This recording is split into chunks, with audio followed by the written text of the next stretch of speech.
Hello everyone, this is Raynin here. The newer RE Engine Resident Evil games have gotten a next generation patch, and this patch brought major updates to the game engine. This update in general promises higher fidelity visuals. This comparison video will be focused on the PC copies of each game. To be specific, the Steam versions of these games. Today I'll hopefully be able to give you an easy to understand visual and performance comparison. Not only will you actually see the differences side by side, but I will also be leaving on my MSI Afterburner overlay so you can see into how the updates affect performance. Before we begin, I want to explain my testing methodology.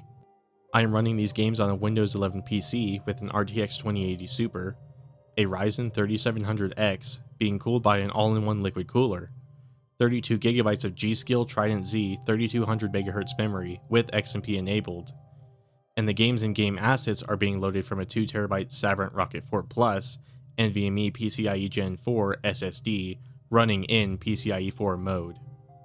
Overall, this is a 4K capable PC and right in the ballpark of what the next generation patch is targeting. However, the footage you'll see here is actually rendered at 1080p at as close to maximum settings as possible. I typically capture all of my gameplay footage in 4K. The reason for this is due to VRAM limitations, as the RE engine eats up a lot of VRAM, especially with higher texture and shadow settings. You'll see later on that playing at a slightly lower resolution might also not be a bad idea if you plan to play with Raytracing on. Basically, I had to reduce the frame buffer somehow just to get it all to fit in 8GB of VRAM. I want to elaborate that I'm trying to show you the best representation of each version of each game. This meant that every setting except for texture settings was cranked as high as possible. This also meant that if there were settings to help increase the amount of performance, I used it. I disabled VSync to lower frame times. If ray tracing was available, I enabled ray tracing and I set it to the highest settings possible. If CAX upscaling was available, I enabled it. If DirectX 12 was available, I enabled it. If FSR was available, I enabled it and I set it to ultra quality. I recorded this gameplay at moderate settings with the NVENC encoder as to not take away potential performance that could be used for the games. Now that I got all that covered, just sit back and enjoy the gameplay. Afterwards I will come back and give you my personal thoughts on the update from both a subjective and a technical standpoint.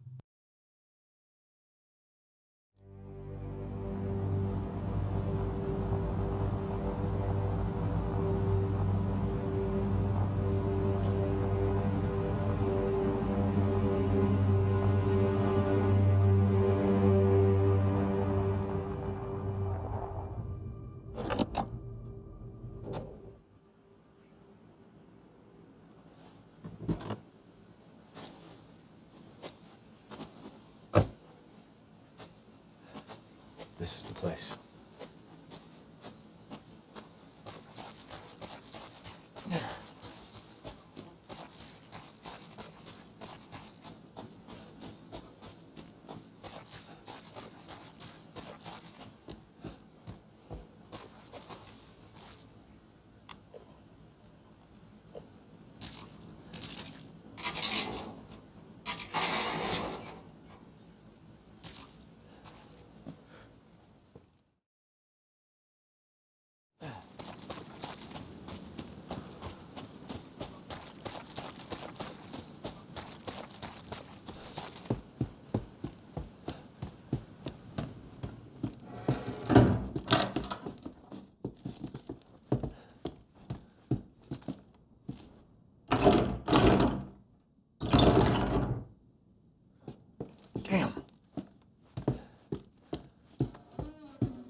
Yeah?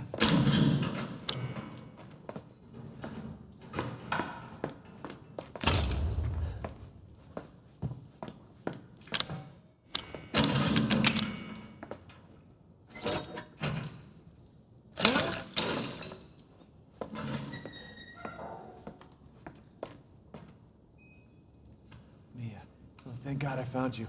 It's me. It's Ethan. Ethan? Ethan? Are you all right? You shouldn't be here. What do you mean? You contacted me. No, I wouldn't. Did I?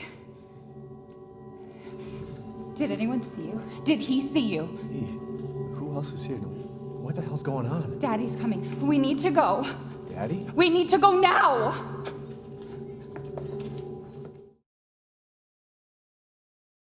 Look, man, I'm serious, okay? I saw this with my own eyes. Oh, I believe you, buddy. I believe you. Just tell us a story. Tell us a story. Okay, well, it was last Friday night. I was walking home from the bar, and this woman started coming towards me.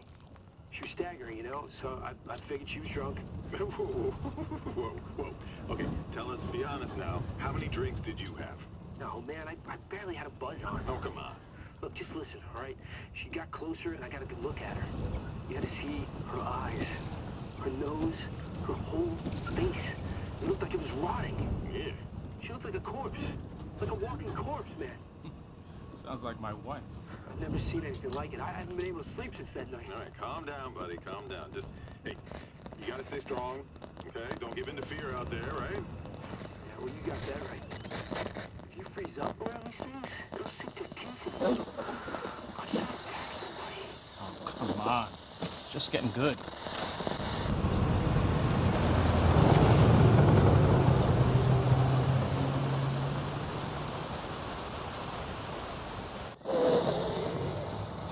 I need some sleep. Oh, shit!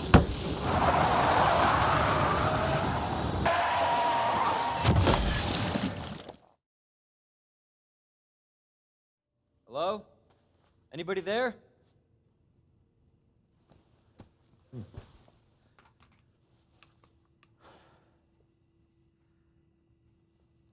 Something's not right. Officer, you need help? Stay back, sir. I got this.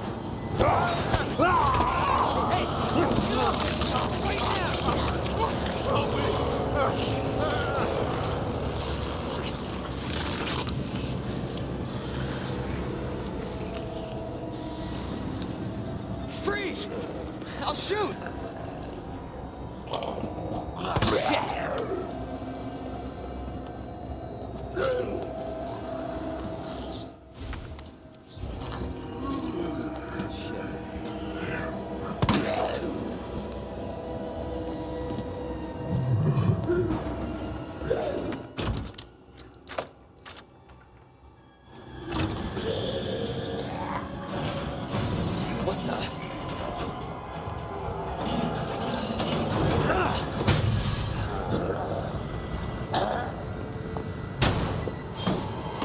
Don't shoot!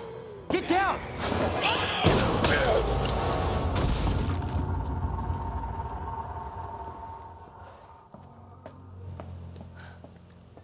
You all right? Yeah, I think so. Thanks. You can thank me later, when we're safe. Holy shit.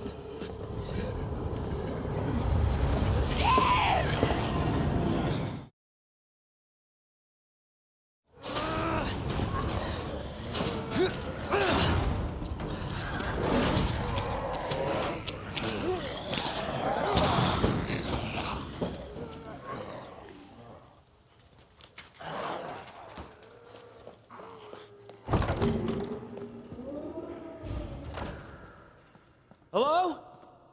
Is anybody here?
As you can see, the impact of the update can be hit or miss depending on who you ask and what game you're playing.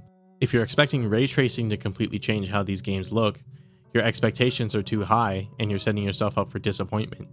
That's not what ray tracing is for. You can thank Nvidia for mismarketing ray tracing to the wider public and making people think it does magic. To make things clear for everyone, ray tracing is a tool made to expedite scene lighting and design for game developers, not for visual overhauls. To really get ray tracing to look definitively better than fake GI, you need your game to be made with ray tracing from the ground up. That being said, ray tracing definitely did help in some areas of the visual fidelity. For example, I noticed in Resident Evil 2 that the shadows casted by characters were much more sharper and more lifelike. I also noticed strengthened lighting effects that boost the impact of cutscenes. Once again, Resident Evil 2 is a good example of this. There's a shot of a zombie running towards the gas station from the shadows, and with ray tracing, the reveal of the zombie's face is significantly better. I actually noticed these same things in Devil May Cry 5 on the PlayStation 5 with ray tracing enabled. All of the cutscenes in that game look significantly better as well. However, the ray traced images in Devil May Cry 5 actually look better than Resident Evil 2, presumably because in Devil May Cry 5 they had a lot more time to think it out. In my personal opinion, Resident Evil 7 saw the greatest improvement out of the three. The 3D audio is a feature that never really made it into this game, and enabling it made my experience a lot better. It's actually kinda crazy just how much audio can impact how much you enjoy a game. I felt that in Resident Evil 7 the ray traced lighting made the atmosphere a lot moodier.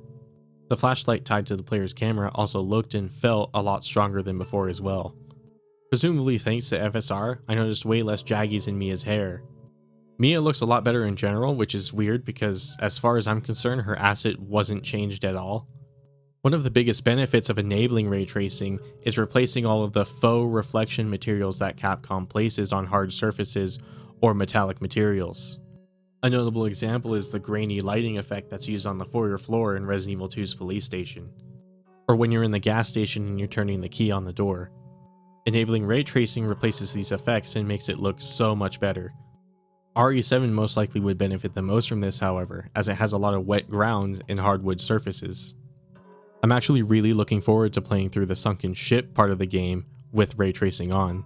I also noticed Ethan's hands when wet look significantly better as well, and so did his car when heading towards the guest house. Speaking of wet, the waterlogged hallway you slog through in the guest house has real reflections in the water, making it look significantly better. I also noticed decreased CPU utilization, but only in Resident Evil 7 for some reason. While I was playing through RE3, I could not for the life of me spot much of a difference. Maybe it's because it's the game I played the least, I'm not entirely sure. While I was playing it, I hardly noticed any difference in visual fidelity at all. Nothing was really leaping out at me. It wasn't until I looked back on my footage that I was even able to see the difference. Which is so weird because Resident Evil 2 and 3 have the exact same aesthetic and theoretically should have been just as equally impressive as Resident Evil 2. It's also possible that my brain just wants RE3 to look uglier than RE2 because I feel like RE2 is a better remake out of the two, and I'm just being salty.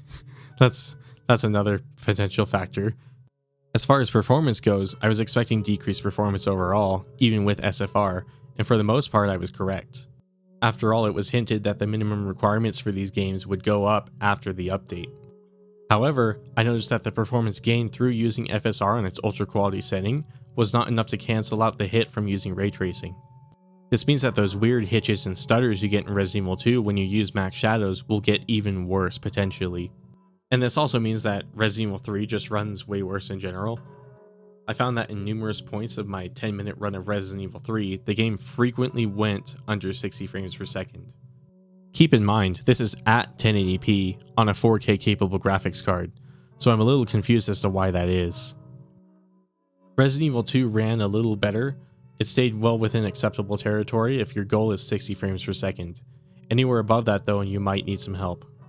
Keep in mind though, I'm on a 20 series card and not a 30 series one. From what I understand, the 30 series handles ray tracing exponentially better than the 20 series could. So if you had a 3080 compared to a 2080 like me, odds are you'd be able to run this perfectly fine. Resident Evil 7 almost ran at a complete solid 120 frames per second. It was actually really nice. Now before anyone goes crazy, I would recommend nobody play these games at shadows set to max. It just eats up too much VRAM and FPS for barely any difference in quality whatsoever. This is where I want to mention that I usually do not play these games with the settings cranked up this high. I usually play at 4K without any anti-aliasing at all, and I also have my shadows set to high instead of max. I also would not be surprised if FSR gave you a bigger performance boost playing at 4K instead of 1080p. Also, depending on who you are, you might not even need ultra quality. I play my games on a 43-inch display, so if you play on a smaller display than that, you could probably get away with balanced. All of these things are just things that I've noticed playing through the previous and newer versions of each game. Overall, I'm really happy with this update. FSR alone probably would have made me very happy with this update, but they really did provide a few extra features that were very much appreciated. For the most part, I personally found a lot of these changes very noticeable and very nice. Which is crazy to think about because these games already looked pretty amazing. However, keep in mind that I'm decently familiar with the RE engine and how it works. I've looked at it more than any other game engine I've ever seen. I'm very familiar with a lot of the quirks and characteristics of how the engine rasterizes each frame. If you add up all the time I spent playing RE engine games, it greatly outnumbers the length of time I've spent looking at any other game engine. Ever. For someone who might not have hundreds of hours in each of these games, the differences might be very minute. Hello everyone. I'm adding in this final addendum to state a few things and also give you a little tutorial. Because apparently now I need to give one thanks to Capcom. So instead of releasing this video in a timely manner, I decided to analyze my footage some more and pick out a few things that I did not mention in my voiceover. You'll notice there's a lot of floating white text in the video, and those are some of the things that I have analyzed, and I also decided to put in a bunch of notes and stuff as well. And while I was doing that, that ended up being sort of a good decision because it eventually came out that some people would not be able to play the game anymore after the update. This is related to DirectX 12. Some people just do not have a GPU that supports DirectX 12, which is what the new updates run exclusively at. So what ended up happening is some people who already own these games, they already bought these games, they were able to play it just fine before the update, all of a sudden found themselves able to not play it, which sucks, especially if you paid 60 bones for it right around when it launched. So this is just going to be a very quick tutorial on how to revert that, because Capcom has actually gone and given us a way to do that. Right here you can see in the patch notes. So it's very simple. You just go to the game you want to downgrade. So let's just say, I don't know, I want to do Resident Evil 3. You want to right click it and then go to properties. And then while you're in properties, you'll see this general tab. You'll go down here to betas. While you're in betas, you'll click this drop down right here. And you'll see right here it says DirectX 11 non-RT. And essentially what this does is this immediately starts to restore the previous build of the game. You'll see right here, I'll click this, I'll close it, and you'll see an update was queued, and now it'll actually start downloading the previous version of the game. So I felt that I should quickly showcase how to do that in case you're one of the few unfortunate people who found yourself unable to play these games anymore, which sucks because they're really good games. I find myself replaying them quite a bit. So I would hate to see someone spend so much money buying these games and then wind up not being able to play 3 of them.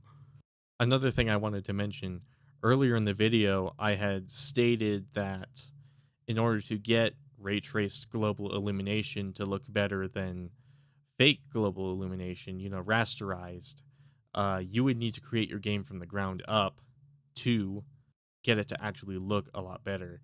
Now, I said that from a very technical standpoint. However, I forgot to mention my subjective thoughts on this. While I was playing through Resident Evil 2, so that was the footage that you saw in the beginning of the video, and I walked around in the library and the foyer, I actually started to... the visuals of the game with ray tracing started to grow on me a lot more. I was really starting to better appreciate the lighting. So I wanted to say this real quick before someone thinks that I'm some extreme ray tracing skeptic, which I sort of am. I'm a skeptic of RTX, not necessarily ray tracing itself. But I wanted to throw that out there. I do really like how the game looks with ray tracing, And something I should mention is that the ray tracing settings were set to low in Resident Evil 2. So the fact that it was set to low and it still looked subjectively better, depending on who you ask, than the regular rasterized illumination, that's a really big accomplishment. I would highly recommend you don't play ray tracing set on high unless, like I said earlier in the video, you happen to have a 30 series card, or presumably the next generation GPUs that are coming out soon will do ray tracing even better, I imagine. But if you're on a 20 series card like me, or maybe you have the 6000 series Radeon cards, which also don't do ray tracing the best, they're capable of it, but they don't do it the best, you might want to prefer to do ray tracing on low. In that Resident Evil 2 footage, I also have FSR set to balanced instead of ultra quality, and I found that that was a very good compromise. It was able to get me a locked 60 FPS despite all of the decently high settings I was getting, and it still looked pretty good. I hope that you didn't really notice it in the footage, because I hardly noticed it myself while I was playing through the game. And keep in mind, I'm on a pretty decently big display as well. So, what do you all think? Did this update make a massive difference to you guys? And if you happen to be playing these on console, how are you liking the high refresh mode? I've been playing these games at 120 FPS for years, but I'm personally curious what a console player might think. Overall, I'm just interested in how everyone else stacks up this update. That being said, I think it's time I close this video out. I'll be seeing all of you guys next time.